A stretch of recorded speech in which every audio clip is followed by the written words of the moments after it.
Hey, it's Jordan with TYT Politics, back to you from Alabama. And Hardee's is behind me. We've been doing some interviews. We were over on the Young Turks Facebook page, moving over to politics now. I'm here with Le'Darius. You've lived here your whole life. And your uncle was the first African-American congressman? That's right. What was his name? Earl Hilliard. Earl Hilliard. So you've been involved in the fight for increasing the minimum wage here. As I was reporting in the other interviews, last year Birmingham, the biggest city in Alabama, which has a $7.25 minimum wage like the rest of Alabama, voted to increase to $10.10. It wouldn't be right away. First it was going to go up to $8.50, and the predominantly white legislature has blocked that. So you know about politics here. Obviously the history of Alabama is very, barbaric, and the lynching of African Americans, obviously segregation. You got the Bloody Sunday, which I just covered yesterday. So we know the background. Talk to me about politics, because it seems to me this isn't the first time white lawmakers have stopped or tried to block economic progress for minorities. Absolutely. Well, one thing jumps to my mind immediately when we talk about the disadvantages that we have here in our legislature and Senate when it comes to the predominantly black city of Birmingham. We had a referendum back in 1999 called MAPS. Then Mayor Richard Arrington put this referendum in place to put money into schools, put money into construction, put money into economic development in the inner city of Birmingham. However, Jefferson County came in and they played a major part in the referendum, and the referendum was voted down. So Jefferson County basically came in and stopped that referendum, which would have invested in education, construction, helped African Americans. Absolutely. At that point in time, we had four white Republican county commissioners, one Democrat. I'm sorry, we had two Democratic county commissioners, three white Republican county commissioners, and the white Republican county commissioners got their message across. And instead of it being a citywide referendum, it ended up being a countywide referendum, and the county ended up dictating the future of the city. And also, it's bigger than just Birmingham. I was given the stats in a prior report. Alabama is the fourth poorest state in the country. I mean, you're talking Mississippi and a couple others before it. We're 47. Right. So education is very bad here. Healthcare is very bad. Upward mobility is very bad. The list goes on. There are a lot of people on food stamps. So you would think the biggest city that's asking for a gradual minimum wage increase, there would be some openness to that. What do you think the actual opposition is about? Is it only race? Is it trying to please corporate backers, the politicians? So a little history behind that. At first, you're right. We were going for the gradual $8.50 the first year. Then it'll move up $10.10 the second year. But the legislature sent such a strong voice back to us, saying that they were just determined to shut it down. We had to go back to the council and present another plan to speed up the process and quicken the minimum wage date. So they actually did that, and it passed. And the mayor signed it, and 24 hours before it was to go into law, the legislature moved a bill through the House and through the Senate, something that is very unheard of in a week's time. And they not only got it passed in both houses, but the governor signed it within less than 3 hours. A minimum wage bill, and their reasoning for doing it was saying that they wanted to have a state uniform minimum wage. We're still waiting on that state uniform minimum wage bill. Right. So there's plenty of states that have the $7.25 minimum wage, but you guys don't even have anything on the books. Right. That's including for tipped workers too. Right. So the federal tipped workers, I think, is like $2 and $2.85. So they don't even have that here. When you don't have it, it automatically goes down to the federal. But by not having state minimum wage, tipped workers minimum wage, there's safeguards that go along with minimum wage that Alabama doesn't enjoy. Right. But it seems to me that you have these state lawmakers saying, "Oh no, there's no racial implication in this. This has nothing to do with race." Yet 71 of them who voted to block the minimum wage increase are white, and of the 31 who voted for the minimum wage, 27 are black. When you have a group of legislators who are used to a certain norm, it's hard to fathom anyone else struggling. The Dario Melton, when he was a representative, he's now mayor of Selma. When he was a representative, he challenged his colleagues in the legislature to live off of $5 a day for lunch. You know how many took him up on that offer? Nobody. The problem is in my opinion, 70% race, 30% class. We here in Alabama, we already know that when it comes to race, African Americans, poor whites, Latinos, we are all categorized as the bottom of the fray. But we have to put up a fight which is sad that in 2017 we have to put up a fight. But we have to put up a fight to try to counter that norm that has been known to be here in Alabama, and that's what we've been striving for over the last 3.5, 4 years. When I first wrote that minimum wage ordinance, I had no idea of the impact that it was going to do. That I had not yet met Mark with the raise up 15. At that point in time, it was just me and Doug Hoffman and Joe Keffer with the unions. We were literally just trying something because something had to change with the healthcare industry. We realized at that point in time that Obamacare would not cover you if you made below $8.50. With minimum wage being $7.25, we found out that there's 40,000 Alabamians who live under that cost, would not be able to qualify for health care. So that was the main reason. That's a good point that I didn't know. So Obamacare, if you make $7.25 an hour, you technically pay too little. Absolutely. To get the subsidies? You don't qualify. You have to make $8.50 minimum to qualify for the silver plan, Blue Cross Blue Shield, for the Obamacare. And that's one of the main plans offered here? Absolutely. That's one of the best plans offered here. And, to me, Alabama is obviously mostly white, Republican, very Republican, and Republicans hate, government, government subsidies, and government shouldn't be helping poor people, or government should be as small as to drain it in the bathtub, they say. Yet they don't realize that by paying people starvation wages, basically the government is subsidizing Hardee's and Burger King and all these places. Absolutely. Because a lot of these people have to go on food stamps, Medicaid, the list goes on. Absolutely. Things like that happen all the time here. It's slavery. It's literally modern day slavery. Anytime you have the cost of living that is more than what you actually make on your job, that's slave labor. Michelle just got finished mentioning we have this many times. I get calls and hear cases. Me and Mark talk constantly about how different employees, like such as here at Hardee's, employers have employees to clock out but still have them working after they've clocked out. That's slavery. Mm-hmm. That's slavery.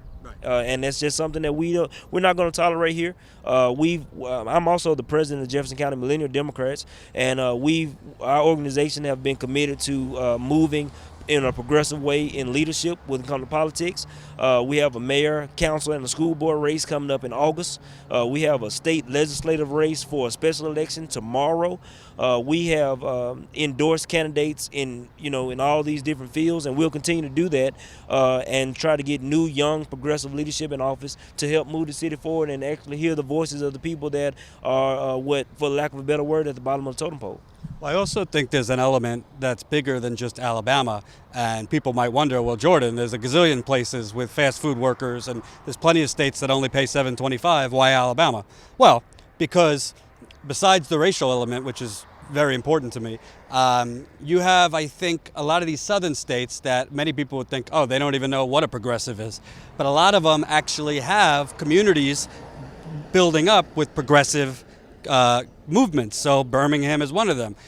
Bernie Sanders was just in Mississippi, for God's sakes, and you saw a gigantic crowd. There's even in Mississippi, of all places, there seems to be a little bit more of a progressive groundswell. And I think what you're seeing is predominantly white, orthodox conservative people trying to suppress any type of movement among progressives. The old tactic is called divide and conquer, and that's what the Republican Party, especially here in this state, have been trying to do. At least all my life, I can remember just me personally. I've lived in the same location, but I've probably had 4 different voting polls in my lifetime.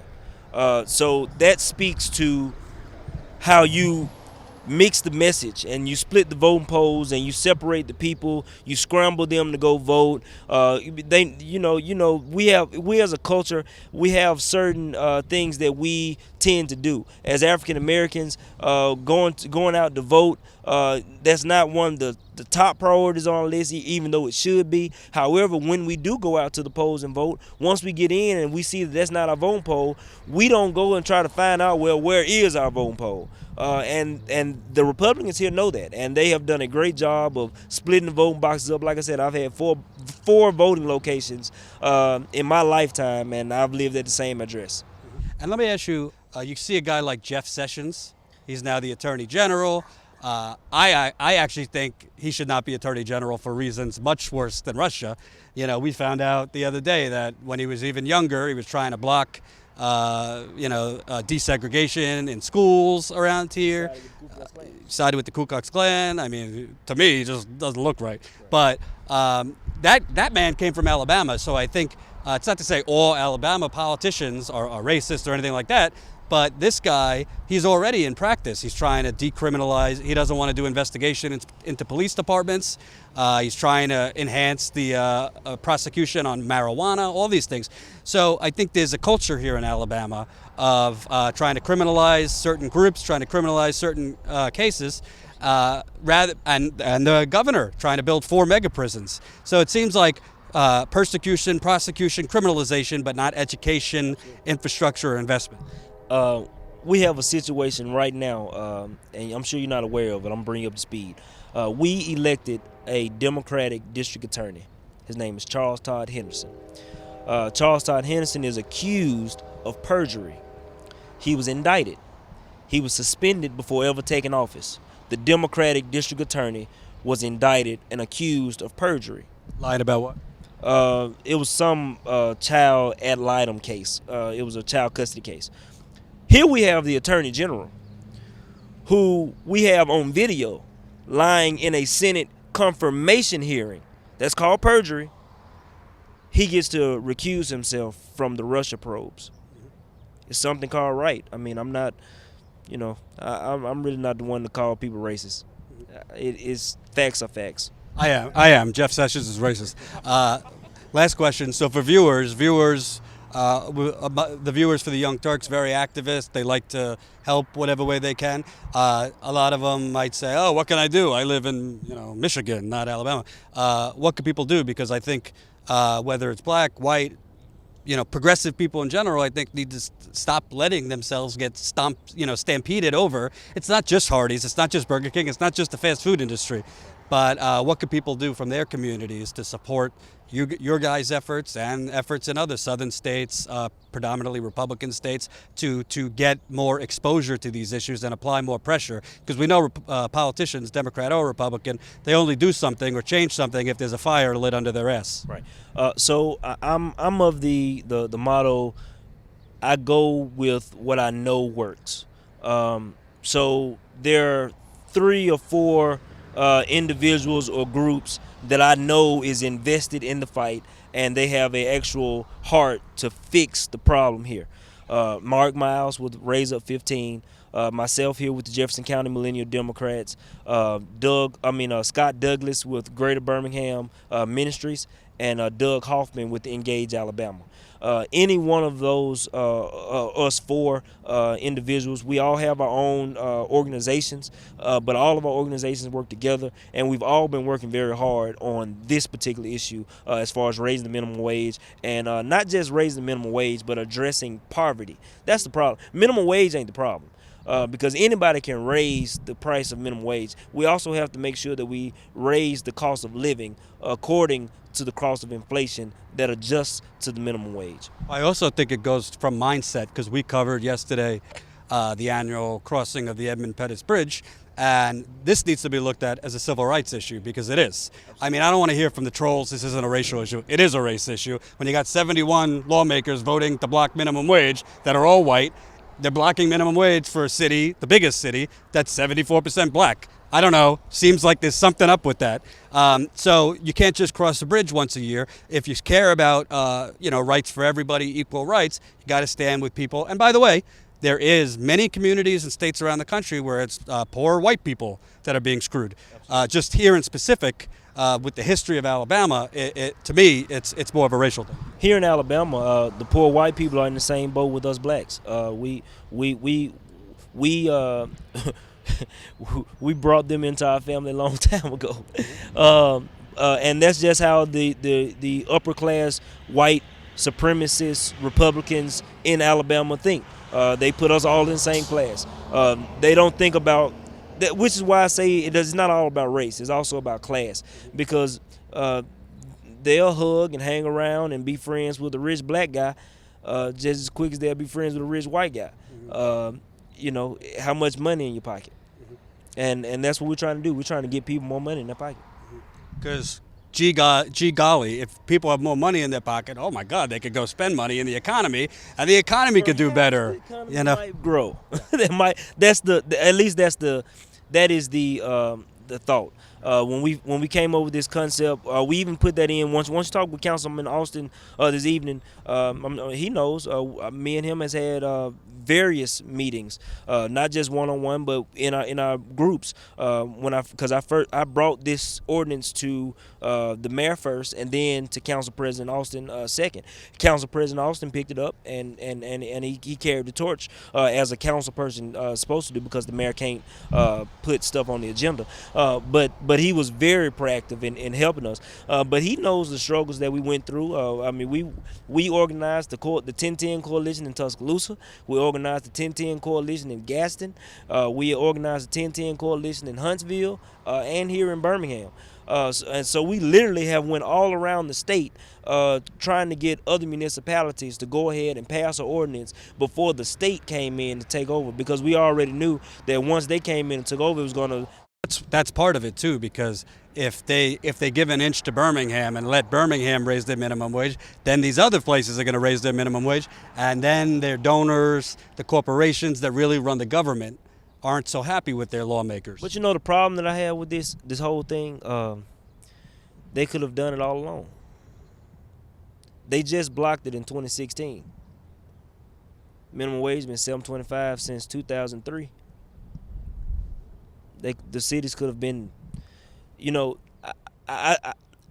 you're in office, I think that you should be one of those people who take the leadership role, an innovative role, and you look to find ways to make stuff better. You shouldn't have to have groups come to you and protest you every week and threaten your elected position for you to get off your ass and put in legislation to help your people.